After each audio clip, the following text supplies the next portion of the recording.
So in this video, we're going to be comparing the Blackmagic Pocket Cinema Camera 4K to the Sigma FP. Now this video right here is not going to be an everything you need to know video. I'm just going to be talking about the things that I like between these two cameras. However, I did upload a 36-minute review of the Sigma FP, so if you haven't seen that, go ahead and check it out in the comments below. So the first thing we're going to talk about is build quality. Now for build quality, I'm going to have to give it to the Sigma FP. It just feels so good. It's aluminum, heavy. Comparing the Sigma FP to the Pocket Cinema Camera 4K as far as size and weight, the Sigma FP is more like the Pocket Cinema Camera, to be honest. The next topic we're going to talk about is the screen. Now usually I go for the brighter better, but comparing these two cameras, the screen on the Sigma FP is just so much brighter in daylight situation, and I was able to see better using the Sigma FP screen, even though it's smaller than the Pocket 4K. Even though the Sigma screen is not fully touchscreen, I'm still gonna give it to the Sigma FP because I was just able to see it in broad daylight. It was pretty amazing. Alright, next topic we're gonna talk about are inputs on the camera. I am gonna have to give this to the Pocket 4K just because it has a little bit more inputs like mini XLRs and especially headphones. Like I said in the video previously, Sigma FP does not have a headphone jack. That's unfortunate. So when it comes to inputs, I'm gonna have to give it to the Pocket 4K. Next topic is mount. Now the Sigma FP is an L mount, which is the new mount from Panasonic and Sigma, while the Blackmagic Pocket Cinema Camera 4K uses micro four thirds lens. I'm gonna have to give this to the Sigma FP just because the new L mount lens is actually really easy to adapt to. You can get a PL mount, you can get an EF mount, so you can get a Sigma also. So I think, in my opinion, the Sigma FP is just a little bit better as far as adapting other lenses with the camera. Alright, let's go ahead and start talking about a little bit of the image between these two cameras. Next topic is gonna be low light capability. If you haven't seen the video on the Sigma FP that I said earlier, go ahead and check it out because I actually showed you a little bit more about the Sigma FP's low light capabilities. Between these two cameras, as far as low light capability, how much can you see in darkness, I'm gonna have to give it to the Sigma FP because this camera is absolutely insane in low light capability. I even said that I think it can compare to a Sony a7 II or Sony a7R4. It's that good. So with low light capability, as far as seeing in the dark and noise in the dark and high ISO settings, it's gonna be the Sigma FP. Alright, next topic is gonna be DR or dynamic range. The Sigma FP, they claim to have 12.5 dynamic range, while the Pocket 4K has around 13 stops. So on paper, they're really not that much different. But according to the footage I've shot and recovering highlights, I'm gonna have to give this to the Pocket 4K. 12.5 is pretty safe. It's a safe number for Sigma.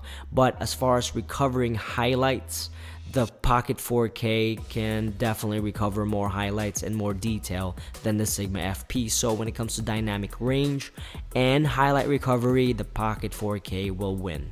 Alright, so which takes us to the next topic of color science. The Sigma FP's color science is actually not that bad, but it does look a little bit too, I don't know, it looks too sharp.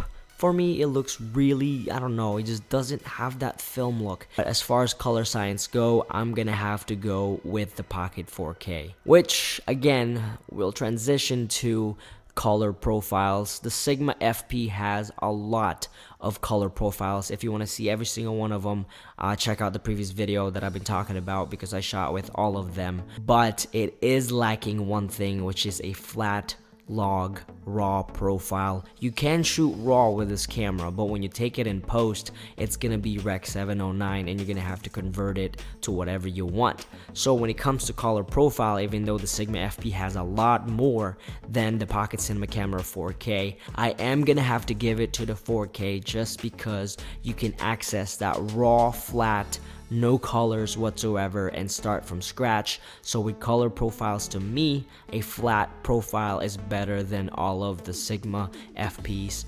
profiles built in. Okay, next topic is high frame rates. The Sigma FP unfortunately does not have a high frame rate in Ultra HD or 4K, 4K DCI, whatever you want to call it.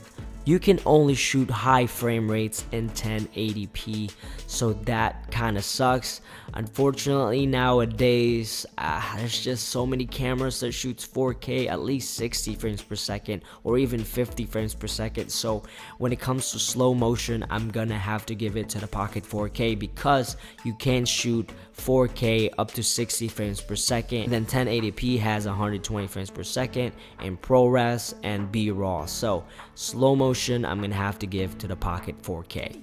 Next up is battery life. As you all know, the Pocket 4K's worst enemy is the battery life. So with these two cameras, the Sigma FP will win when it comes to battery life. I was able to record 12-bit RAW via USB-C for an hour and 18 minutes in one charge, and it didn't even heat up that much. I was actually really impressed. But then again, it was only HD because my SSD drive was not big enough for 4K 12-bit, so I was only testing it with HD 12-bit RAW.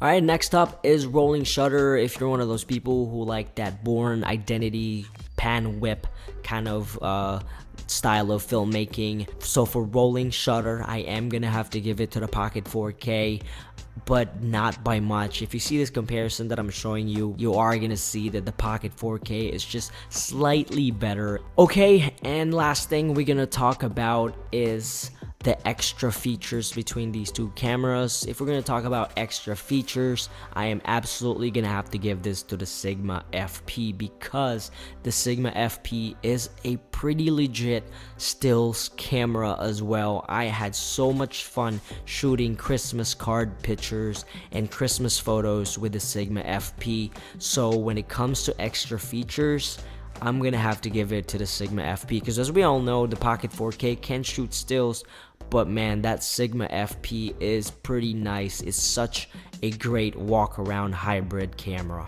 Alright, so let's talk about the verdict like always. Now, it was obvious that these two cameras are definitely different from each other. They're totally different. You got a Sigma FP that is a smaller size hybrid stills and video, and you have the Pocket Cinema Camera 4K. Like it has in the name, it is a cinema camera. So the easiest way to do this verdict is just telling you what the Sigma FP is for and maybe what the Pocket 4K is for. So let's start with the Sigma FP. If you are looking for a hybrid travel camera that will shoot video and stills like really well, I would go with the Sigma FP. The Sigma FP is probably the best hybrid stills and video camera for traveling, wedding videographies, real estate videos, because it is so small. When I was walking around with a Sigma FP, nobody even bothered to look at me because it looked like a point and shoot camera, and that's what you want when you're traveling. You don't want to catch a lot of attention. In the other token, Pocket 4K can shoot stills, like I said earlier, but just don't expect any crazy amazing result out of the Pocket 4K. I would safely say that the Pocket 4K is strictly for video work. So if you are gonna need some kind of stills capability out of the camera and you had to choose between these two, I would choose the Sigma FP because the Pocket 4K, in my opinion, is kind of focused more on video. Alright guys, so like I said earlier, I didn't talk about everything between these two cameras. I usually just talk about the things that are important to me, and if you've been watching in the channel for quite a while, that's pretty much image and price. How much money am I spending and what kind of image am I getting out of it? If you have any questions, let me know, and I am providing you guys with some files to download like always. Check it out in the comments below, and I will see you guys later.